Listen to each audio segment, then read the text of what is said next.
Fermín es de las personas que yo he conocido a lo largo de mi vida y las que yo pongo como buena persona, no por buena persona por decirlo, sino porque es una persona honesta, seria, cumplidora de sus compromisos,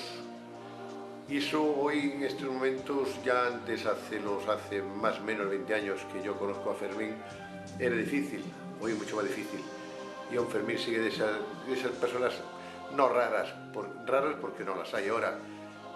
pero sí es coherente con su forma de vivir.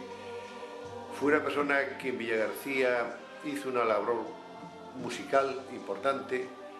tenía una estructura de los conciertos, una obra gallega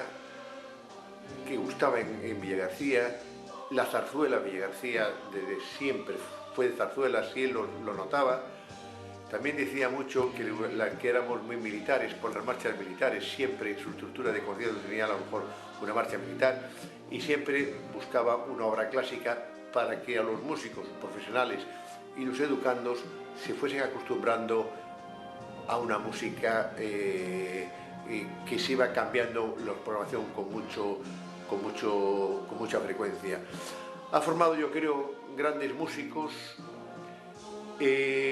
ha sido un buen profesor,